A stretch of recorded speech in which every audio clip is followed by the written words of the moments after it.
Buenas noches. Sorprendió en el último discurso del presidente en el Congreso, cuando abrió las sesiones ordinarias del Parlamento y cuando propuso un acuerdo a toda la dirigencia política que le llamó Pacto de Mayo, que en ese acuerdo no figurara nada del narcotráfico. A mí me sorprendió. No decía nada del narcotráfico. Desde ya ese acuerdo es en un 99% económico el que le propone. El presidente tiene una mirada económica de todo.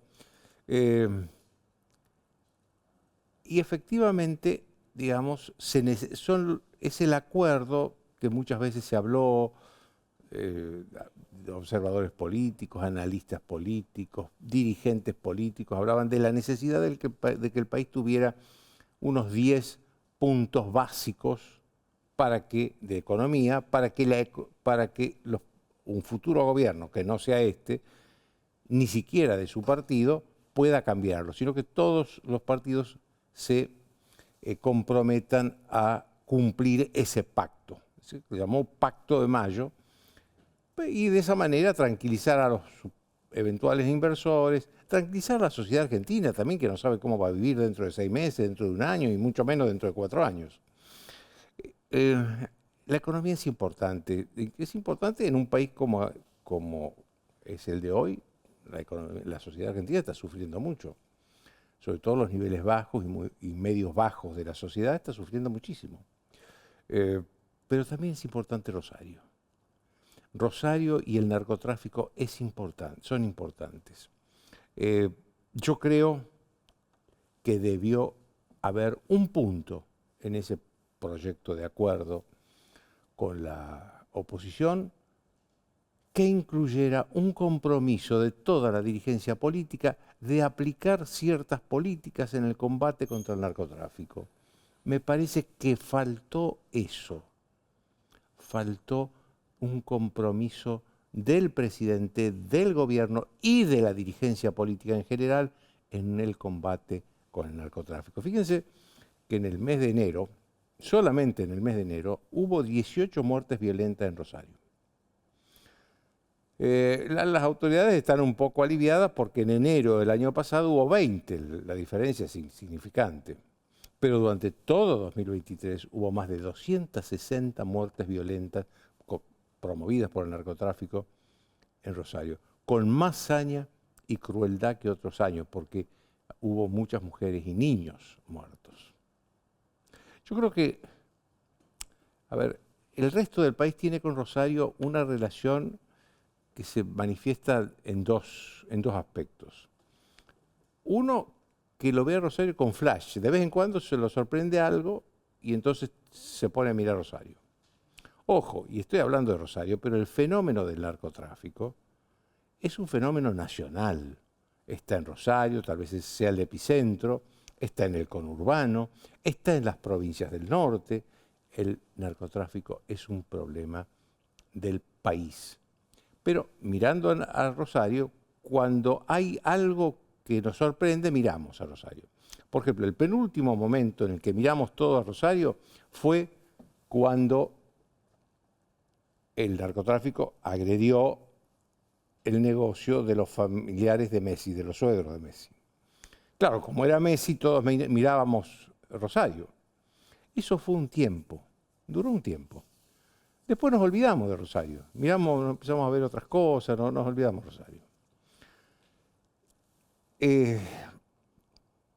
Lo otro que sucede, por eso decía que había dos cosas, son los bandazos, las políticas pendulares de la Argentina, ¿no? Fíjense, en 2015 ganó Mauricio Macri, Patricia Bullrich, ministra de Seguridad, y aplicaron una política muy dura contra el narcotráfico. Después de 12 años en que los presidentes Kirchner, Néstor, 4 años, Cristina Kirchner, 8 años, nunca ni siquiera habían nombrado al narcotráfico. Una de las cosas que en su momento le valoraban a Macri y a Patricia Bullrich es que hablaban del narcotráfico, es decir, reconocían que había un problema. Creo, si no me equivoco, Alberto Fernández también nunca habló de narcotráfico, ¿eh? El kirchnerismo tiene una tara con el narcotráfico, no quiere reconocer que hay narcotráfico en el país. Después, cuando Macri pierde la reelección en el 2019, vuelve a gobernar el kirchnerismo con Alberto Fernández y Cristina Kirchner. Y la verdad es que no le agregaron nada nuevo. Tuvieron 2 ministros de seguridad, Sabina Frederick y Aníbal Fernández.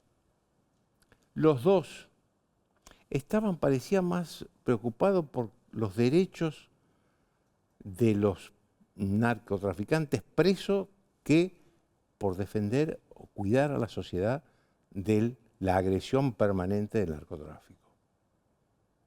Esta era la situación. Tan es así que yo me acuerdo que el único funcionario que más o menos decía un discurso donde estaba la inseguridad y estaba el narcotráfico era el ministro de Seguridad de la Provincia de Buenos Aires, Sergio Berni, que hoy habló con Patricia Bullrich.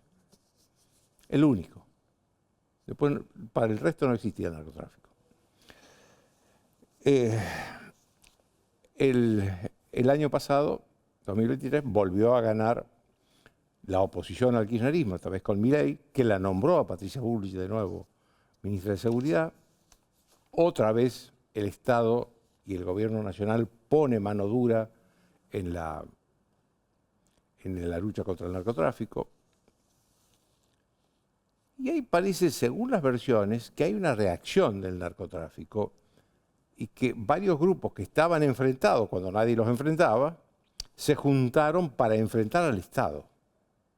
Y que esto es lo que está pasando. Esto concluyó en esta semana trágica que vivió Rosario. El martes y miércoles pasado mataron a 2 taxistas. El jueves mataron a un colectivero que habían baleado el colectivo, quedó gravemente herido, murió anteayer el colectivero. El mismo jueves balearon una comisaría. Fíjense ustedes el grado de omnipotencia del narcotráfico que va y balea a lo que es la representación del Estado, del orden del Estado, lo va y lo balea. Y eso terminó, esa semana trágica terminó el sábado a la noche con la muerte, acribillado a balazos, de un chico de 25 años que trabajaba en una estación de servicio. Fíjense ustedes que los narcotraficantes en sus documentos que mandan a los medios de comunicación dicen que ellos están matando inocentes para defender el derecho de los presos narcotraficantes, es decir, defienden el derecho de los presos narcotraficantes matando y no teniendo en cuenta el derecho de los inocentes. Estamos en un país donde todo es increíble. Hoy además lo amenazaron de muerte a un colega nuestro, muy querido, Nelson Castro, a él y al equipo de TN que está en Rosario. Le dijeron que le va a pasar lo que a José Luis Cabeza, usted se acuerda, el fotógrafo de la editorial Perfil, que en el verano del 1997 fue asesinado, cruelmente asesinado, ahí cerca de Pinamar. Yo estoy seguro que Nelson Castro no se va a amedrentar por esto, ya recibió el apoyo de las principales organizaciones periodísticas, ADEPA, FOPEA, la Academia Nacional de Periodismo, pero creo que conviene reiterar algo que es importante. El gobierno nacional, y aunque parezca obvio, el gobierno nacional tiene la obligación, el deber de resguardar la seguridad de todos los argentinos, incluidos los periodistas que están ahí, en el lugar de los hechos, para informarle al país lo que está pasando. Es el deber del periodismo, no es un privilegio, es el deber del periodismo. Otro tema, hoy el presidente prácticamente echó a un funcionario alto de su gobierno, virtualmente echó en un reportaje de televisión. Si bien creo que anoche un funcionario de segundo nivel lo había llamado a este funcionario, que es el secretario de Trabajo, Omar Yassin, para anticiparle que lo iban a echar. ¿Y por qué lo iban a echar? Porque el presidente firmó un decreto que se aumentó él y su gabinete casi el 50% de los sueldos. Bueno, eso armó un escándalo y por supuesto retrocedió el presidente y lo culpó a este señor Yassin. Que este señor Yassin a todo esto no participó en las paritarias entre el gobierno y los gremios estatales. El representante del gobierno fue un ministro de Economía, creo que fue un funcionario del Ministerio de Economía. Y este funcionario, el secretario de Trabajo Yassin, lo único que hizo es trasladar al decreto el acuerdo de la paritaria, más un decreto que había firmado Cristina Kirchner en 2010 y que sigue vigente. Ya venimos de hace poco tiempo que el presidente también echó de muy mala manera al director de la ANSES, al que era director de la ANSES, Gustavo Giordano, porque la esposa de Giordano es diputada nacional y votó de una forma que a Milei no le gustó. Le digo, no se puede echar así a los funcionarios, porque lo que está logrando el presidente es un gran temor en la administración pública. Nadie quiere hablar, nadie quiere escuchar, nadie quiere mirar, porque temen que vaya a un canal de televisión y lo eche. ¿Y sabe qué es lo que provoca un gobierno con temor? La parálisis. Y lo peor que le puede pasar al país en este momento, con tanto sufrimiento social, es tener un gobierno paralizado por el temor. Después de una breve pausa, Jorge Macri.